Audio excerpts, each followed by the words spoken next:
بسم اللہ الرحمن الرحیم.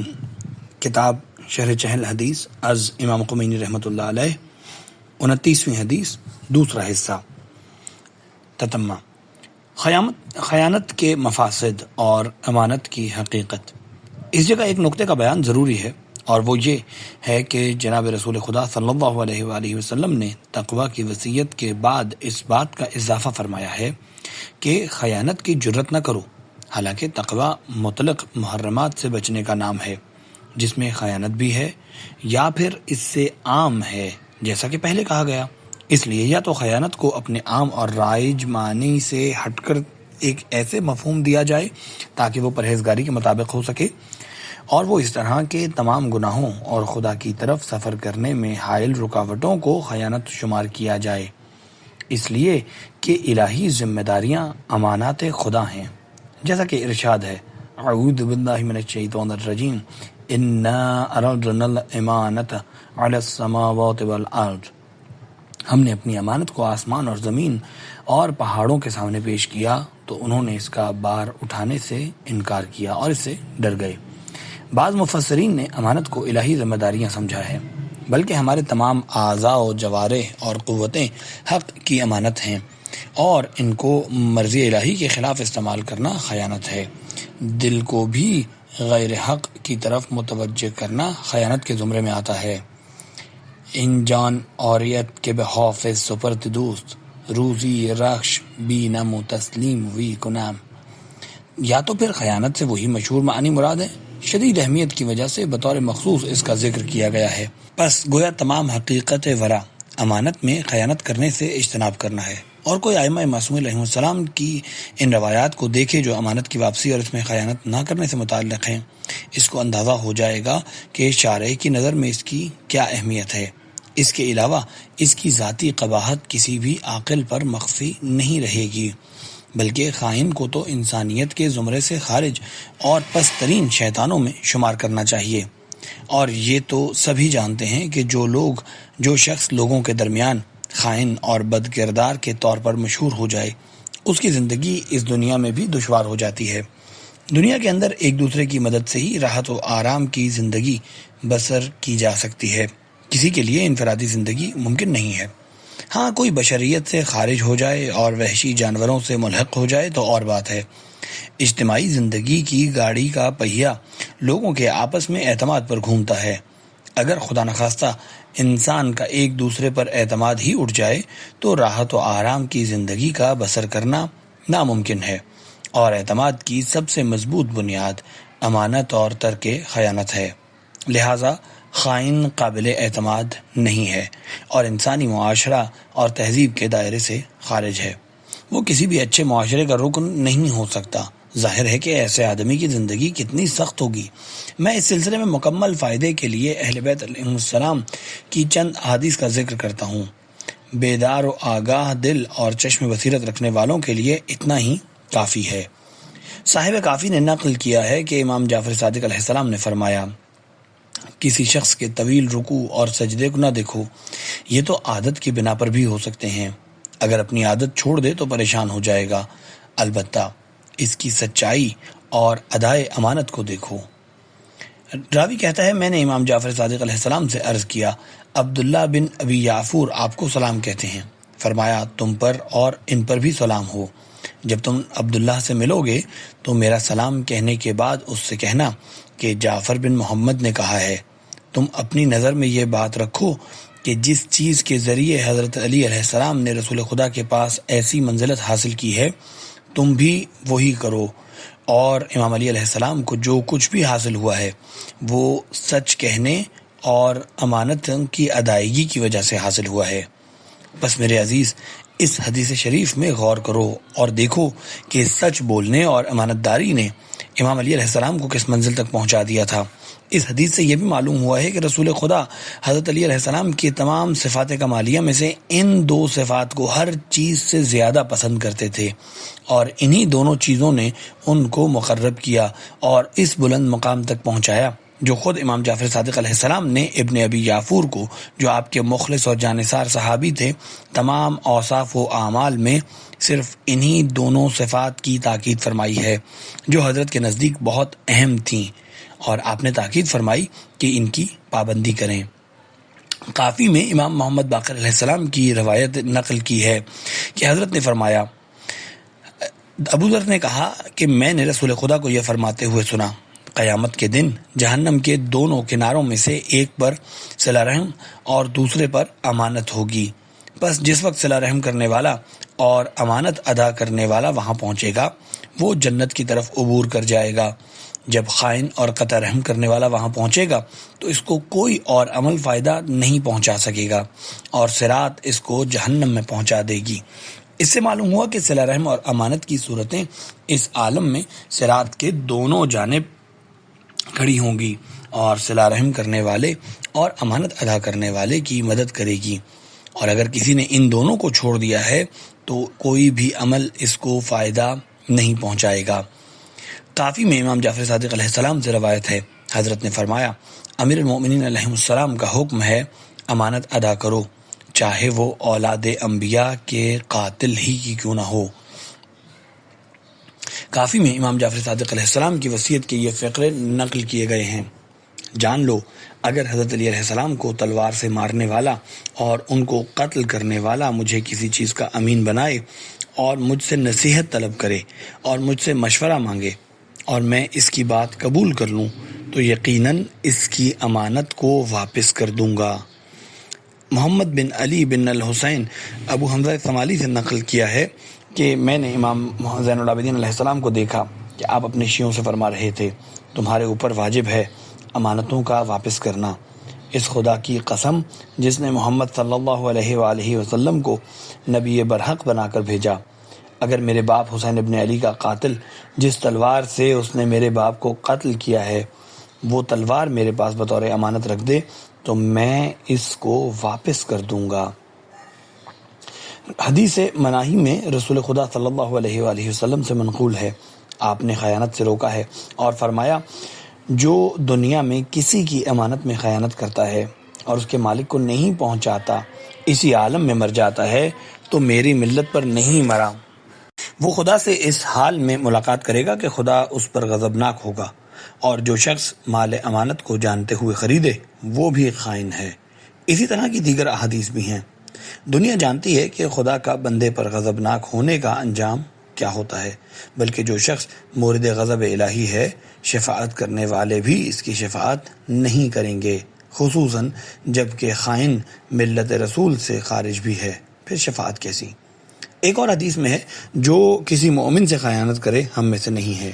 دوسری حدیث میں ہے، جو کسی مومن سے خیانت کرے وہ دین اسلام سے خارج ہے، اس کو ابد الآباد تک جہنم کے کنارے ڈال دیا جائے گا، اس گناہ سے خدا کی پناہ مانگتا ہوں۔ یہ واضح ہے کہ مومنین سے خیانت کا مطلب ہر قسم کی خیانت ہے، خواہ مالی ہو یا دوسری خیانتیں ان سے بڑھ کر ہیں، لہٰذا انسان کو اس عالم میں نفس امارہ سے بہت احتیاط کرنا چاہیے، کیونکہ بہت سے امور کو نفس امارہ آسان بنا کر پیش کرتا ہے، حالانکہ وہ شقاوت ابدی اور مستقل ذلت کا سبب بن جاتے ہیں۔ یہ تو بندوں کے ساتھ خیانت کا انجام ہے، اب امانت خدا کے ساتھ خیانت کا انجام کیا ہوگا؟ خداوند عالم کی بعض امانتوں کی طرف اشارہ۔ یہ جان لینا چاہیے کہ خداوند عالم نے ہمیں تمام قوتوں اور اعضاء ظاہریہ و باطنیہ کو مرحمت فرمایا اور ہماری مملکت ظاہر و باطن میں نعمت و رحمت کو نشر کیا، ان سب کو ہمارے تابع فرمان بنایا اور ان تمام اعضاء کو اس حالت میں بطور امانت ہمارے سپرد کیا کہ سب پاک و پاکیزہ اور سوری و معنوی آلودگیوں سے پاک تھے، اور عالم غیب سے ہمارے اوپر جن چیزوں کو نازل فرمایا وہ بھی آلائشوں سے پاک تھیں۔ اب اگر ہم نے خدا سے ملاقات کے وقت ان امانتوں کو عالم طبیعت کی آلائش کے بغیر اور ملک و دنیا کی غلاظتوں کے بغیر خداوند عالم کو واپس کر دیا تب تو امین ہیں، ورنہ خیانت کار ہیں، بلکہ اسلام حقیقی سے خارج اور ملت رسول سے باہر ہیں۔ مشہور حدیث میں آیا ہے، قلب المؤمن عرش الرحمن، مومن کا دل عرش رحمان ہے۔ حدیث قدسی کا مشہور فقرہ ہے، میرے آسمان و زمین میں میری گنجائش نہیں ہے، ہاں میں بندہ مومن کے دل میں میری گنجائش ہے۔ مومن کا دل عرش و سلطنت الہی اور خدا کی منزل ہے، اور دل کا مالک ذات خدا ہے۔ اب اگر کسی نے غیر حق کی طرف توجہ کی تو حق سے خیانت کی، اور خداوند عالم کے مخصوص بندوں کی محبت کے علاوہ جو عین محبت خدا ہے، جس نے کسی اور کی محبت کی مشرب عرفان میں شامل کی، وہ خائن ہے۔ اور ولایت اہل بیت علیہم السلام اور خاندان رسالت کی طہارت اور مودت، ان کے اعلیٰ مقام کی معرفت، یہ سب حق کی امانتیں ہیں۔ چنانچہ بہت سی تفسیروں میں لفظ امانت جو آیت کے اندر آیا ہے، اس کی تفسیر ولایت امیر المؤمنین علیہ السلام سے کی گئی ہے، اور اسی لیے حضرت علی علیہ السلام کی ولایت و سلطنت کا غصب کرنا امانت میں خیانت ہے، اور حضرت علی علیہ السلام کی پیروی نہ کرنا بھی خیانت کا ایک مرتبہ ہے۔ احادیث شریفہ میں آیا ہے کہ جو حضرت علی علیہ السلام کی مکمل پیروی کرے وہی شیعہ ہے، ورنہ پیروی کے بغیر تشیع کا دعویٰ کرنے والا شیعہ نہیں کہلائے گا۔ بہت سے خیالات جھوٹی اشتہا کے مانند ہوتے ہیں۔ مثلا محض اپنے دل میں حضرت علی اور ان کی اولاد پاک کی محبت محسوس کر کے ہم مغرور ہو جاتے ہیں اور گمان کرنے لگتے ہیں کہ پیروی کے بغیر بھی یہ دوستی باقی رہ سکتی ہے۔ آخر اس پر کیوں کر اطمینان کیا جا سکتا ہے؟ اگر انسان مراقبت نہ کرے اور آثار مودت کو ترک کر دے، تب بھی یہ مودت باقی رہ سکتی ہے۔ بہت ممکن ہے کہ سقراط کی سختیاں جو غیر مؤمنین و مخلصین کے لیے ہیں، ان کی دہشت و وحشت سے آدمی حضرت علی علیہ السلام کو بھول جائے، جیسا کہ حدیث میں ہے، اہل معصیت کا ایک گروہ جہنم میں معذب ہوگا اور رسول خدا کا نام تک بھول چکا ہوگا۔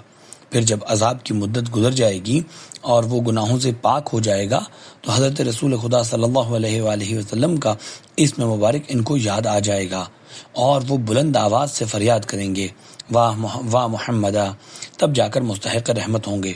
ہم لوگ خیال کرتے ہیں کہ واقعہ موت و سکرات اسی عالم کے حالات کے مشابہ ہوگا۔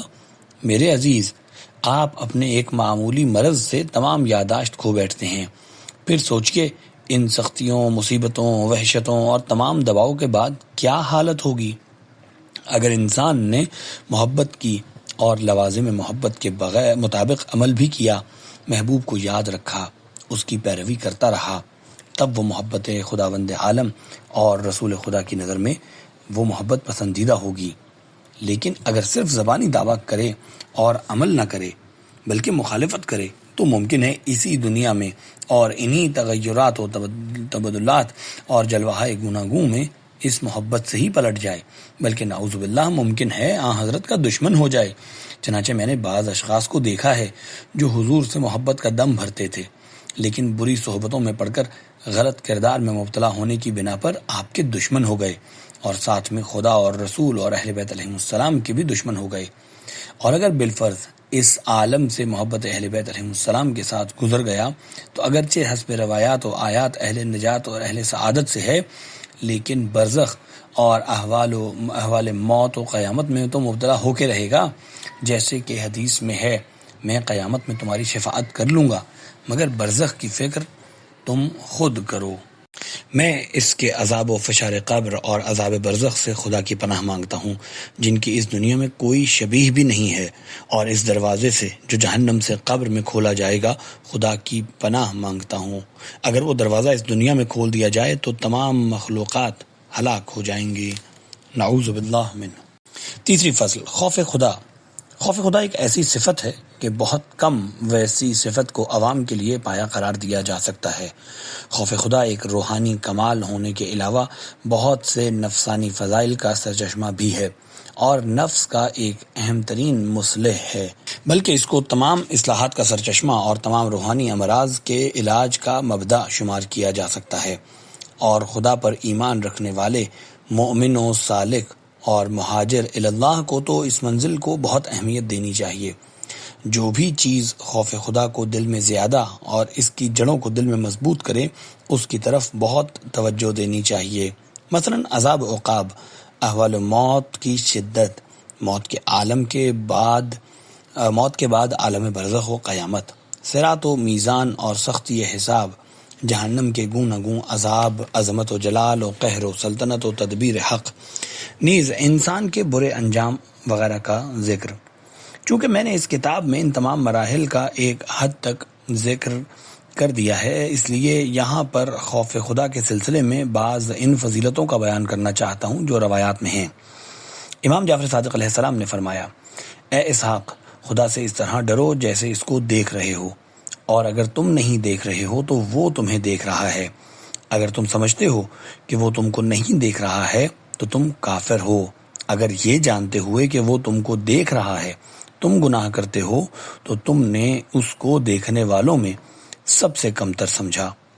یہ جان لو کہ اگر کوئی ملک و ملکوت میں تجلی حق کی کیفیت اور زمین و آسمان میں ذات مقدس کے ظہور کو مشاہدہ حضور یا حضوریہ یا مکاشفات قلبیہ یا ایمان حقیقی کے ذریعے سمجھتا ہے، اور مخلوق سے خدا کی نسبت اور خدا سے مخلوق کی نسبت کو جس طرح وہ ہے اسی طرح جانتا ہے، اور تعینات میں مشیت الہی کے ظہور اور ان کی اس میں فنا کی کیفیت کو جیسی کہ وہ ہیں ادراک کر لیتا ہے، تو وہ یہ جان لے گا کہ خدا تمام مقامات میں موجود ہے۔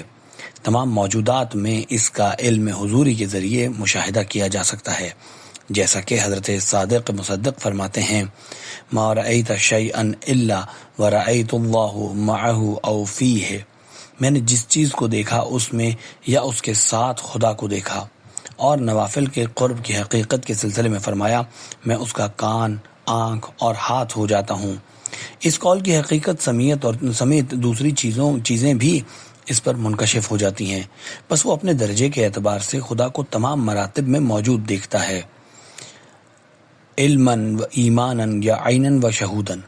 البتہ اس درجے میں سالک چاہے جس مرتبے میں ہو خدا کے حضور موجودگی کا خیال رکھتا ہے، اس ذات مقدس کی مخالفت سے اجتناب کرتا ہے، کیونکہ حضور و محضر الہی کا احترام ایسی فطری چیز ہے جس پر مخلوق کو پیدا کیا گیا ہے۔ انسان چاہے جتنا بھی بے حیا ہو، اس کے حضور و غیبت میں فرق ہوتا ہے، خصوصاً جب منعم عظیم کامل کی بارگاہ کی حاضری کی بات ہو، تب تو ہر ایک کی طرف سے اس کا خیال رکھنا مسلمہ فطری امر ہے۔ حضور حق کے سلسلے میں لوگوں کا اختلاف یہ بھی جان لینے کی بات ہے کہ اہل سلوک و ایمان اور ولایت و عرفان اس طرح حضور و حضرت الہی کی پابندی کرتے ہیں جو انہی کے لیے مخصوص ہے۔ چنانچہ مومنین و متقین تو حضور الہی کی پابندی کو ترک نواہی اور اتیان اوامر سمجھتے ہیں، اور مجذوبین غیر اللہ سے توجہ ہٹانے اور انقطاع تام کامل اور اولیاء کامل سلب غیریت اور نفی انانیت کو حضور سمجھتے ہیں۔ خلاصہ یہ ہے کہ اصحاب قلوب و اہل معرفت کے بلند مقامات میں سے حضور حق کا مشاہدہ اور اس کی پابندی بھی ہے۔ چنانچہ خدا کے علم فعلی، ذات حق میں اشیاء کی فنا اور خدا کی مقدس بارگاہ میں مخلوقات کی حاضری کی کیفیت کا مشاہدہ کر کے اور اس بات پر یقین رکھتے ہوئے کہ عالم امکان خدا کی بارگاہ ہے، جس مقام پر بھی ہیں وہ حضور حق کا خیال رکھتے ہیں، اور یہ بھی فطریات میں سے ہے۔ رسول اکرم صلی اللہ علیہ وآلہ وسلم نے اپنی اس وصیت میں جو حضرت علی علیہ السلام کو فرمائی ہے اور ہم جس کی شرح کر رہے ہیں، اور تیسری بات رب العزت سے اس طرح ڈرنا جیسے تم اسے دیکھ رہے ہو، مقام اول کی طرف اشارہ فرمایا ہے۔ اسحاق بن عمار کی حدیث شریف میں بھی اسی طرف توجہ دلائی گئی ہے، خدا سے اس طرح ڈرو جیسے تم اسے دیکھ رہے ہو۔ اور دوسرے مقام کی طرف امام جعفر صادق علیہ السلام نے اپنے قول اگر تم خدا کو نہیں دیکھ رہے ہو تو وہ تمہیں دیکھ رہا ہے سے اشارہ فرمایا ہے۔ محضر خداوندی کی پابندی کی فطرت کی طرف امام جعفر صادق علیہ السلام نے اپنے اس قول سے اشارہ فرمایا، اگر یہ جانتے ہوئے کہ وہ تم کو دیکھ رہا ہے پھر بھی تم برائی کرو وغیرہ وغیرہ۔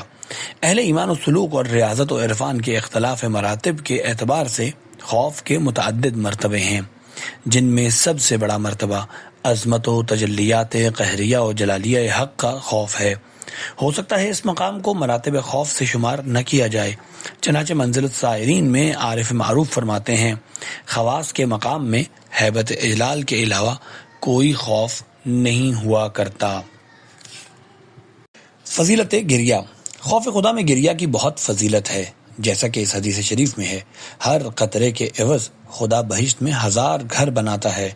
جناب شیخ صدوق نے بسند متصل امام جعفر صادق علیہ السلام سے ان کے آباء و اجداد کے واسطے سے حضرت رسول اکرم سے حدیث مناہی میں یہ حدیث بیان کی ہے کہ حضرت نے فرمایا، جس کی آنکھیں خوف خدا میں گریاں ہو جائیں، اس کے ہر قطرے کے عوض جنت میں ایک ایسا محل موتیوں اور جواہر سے مزین ملتا ہے کہ نہ کسی آنکھ نے دیکھا ہوگا، نہ کسی کان نے سنا ہوگا، نہ کسی بشر کے دل میں اس کا تصور پیدا ہوگا۔